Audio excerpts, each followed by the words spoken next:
النهاردة ان شاء الله هنعمل مع بعض فطاير حلوة جدا جدا. مش هنشتريها تاني من بره، هنعملها في البيت. هتشوفوا قد ايه مكوناتها بسيطة جدا وسهلة قوي. بجد ما خدتش معايا وقت خالص، يعني وقت العجن بس وبتتخبز في الفرن، مش اكتر من كده. تعالوا بينا نشوف عملناها ازاي. يلا بينا.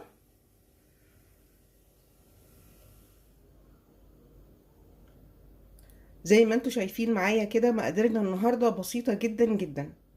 عندي هنا 3 كوبايات من الدقيق، معلقة كبيرة من الخميرة الفورية، معلقتين كبار من السكر، ربع معلقة صغيرة من الملح، 3 معالق كبار من السمنة او الزبدة او الزيت اللي موجود هنشتغل بيه، وكوباية من الحليب الدافي.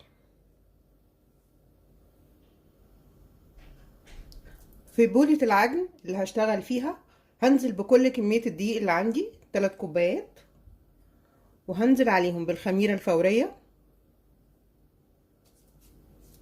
وبمعلقتين السكر.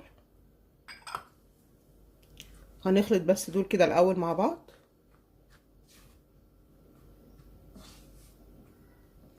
وبعد كده هحط عليهم كوباية الحليب اللي عندي. بسم الله.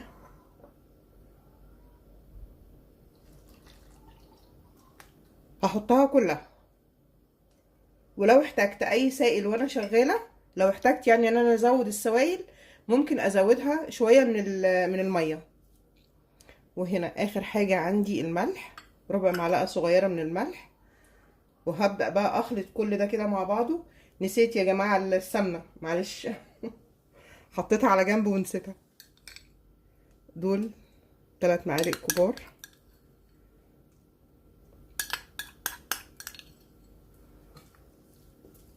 هنخلط بقى دول كده الاول، وبعد كده هنشتغل بايدينا.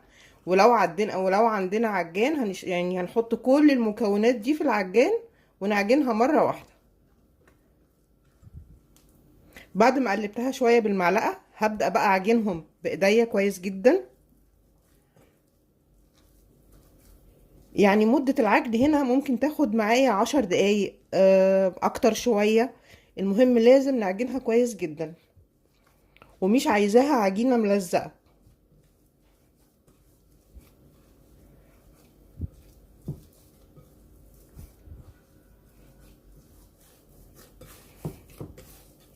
العجينة كده اتلمت كلها معايا، لكن انا حاسة ان هي عايزة ايه، سنة مية.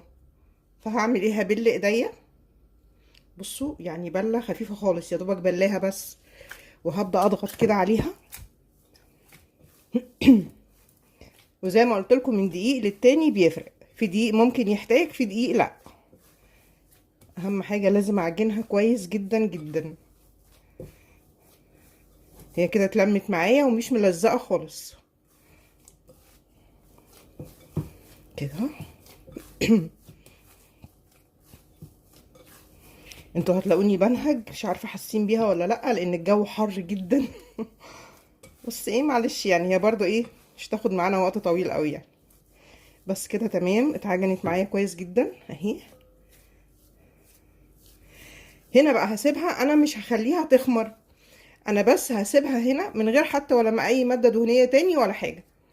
انا بس هسيبها مكان العجن الكتير ده، هغطيها واسيبها ترتاح 10 دقايق. بعد ما سبت العجينة ترتاح 10 دقايق، جبت هنا صينية ودهنتها بمسحة كده بسيطة من السمنة. ودهنتها بسمنة لان هنا العجينة ما فيهاش سمنة كتير زي ما انتوا شفتوا. هبدأ بقى اخد يعني اقطع كده من العجينة، وهي هنا كده الحجم اللي انا عايزاه، حجم الكرة اللي انا عايزاه. اقدر اقطعها كبيرة، اقطعها صغيرة، زي ما انا عايزة كده، بالشكل ده. ناخد واحدة كمان. الكمية دي تعمل لي حوالي 14 واحدة من الفطاير، وممكن اكتر كمان لو انا صغرت حجم، يعني حجم الكرة بتاعتي اللي انا بقطعها كده. العجينة ما شاء الله حلوة جدا جدا بالشكل ده، وهنكملهم كلهم كده. وبعد ما خلصت تشكيل الكمية كلها هغطيها واسيبها نص ساعة تاخد الخمر بتاعها.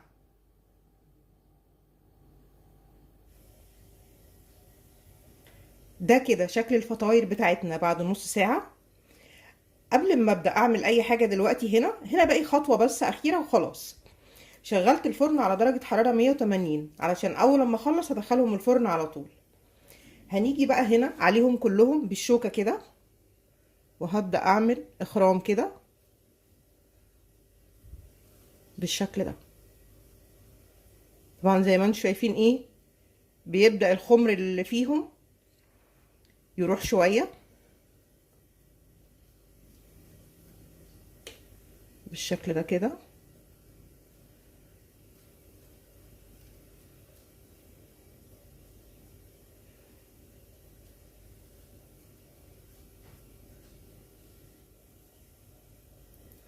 اللي هعمله بعد كده، هنا عندي معلقتين لبن عليهم معلقة صغيرة من الخل، وهدهن وش الفطاير بيهم.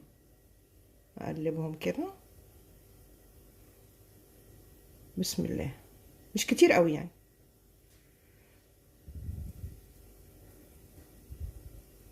على كل واحدة شوية كده من خليط اللبن بالخل.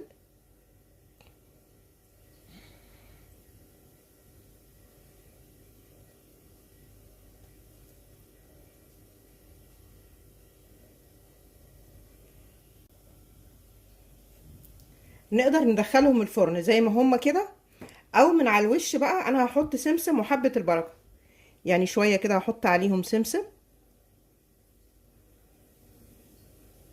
يعني زي ما تحبوا، دي اختيارية تماما. وهحط على واحدة كده حبة البركة، يعني هخليهم واحدة سمسم وواحدة حبة البركة بالشكل ده.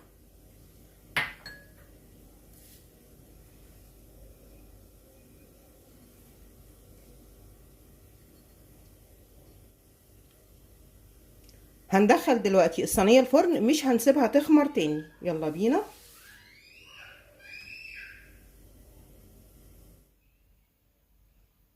شايفين جمالهم؟ بيتهيألي يعني مش محتاجين ان انا اتكلم عنهم ولا اقول اي حاجة. مدة التسوية في الفرن اخدت تلت ساعة بالظبط. طبعا بيفرق من فرن للتاني ومن بوتاجاز للتاني زي ما احنا عارفين، بس انا اول ما لقيتها اخدت من تحت لون احمر كده بالشكل ده، يبقى هي كده استوت. من فوق كانت يعني مبيضة شوية صغيرين، فشغلت عليها الشواية لغاية ما ادتني اللون الاحمر الحلو ده. واول ما خرجت الصينية غطيتها بفوطة لغاية ما هديت شوية، يعني لغاية السخونية ما تروح منها شوية. تعالوا كده نشوف واحدة بسم الله. بصوا عايزة اوريكم يعني هي طرية قد ايه. نقطعها كده بسم الله.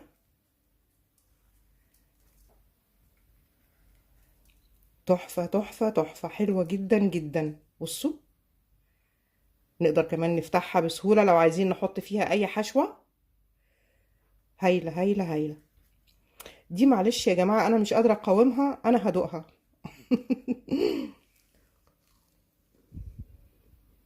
امم بمنتهى الامانة حلوة جدا جدا. جربوها هتعجبكم قوي.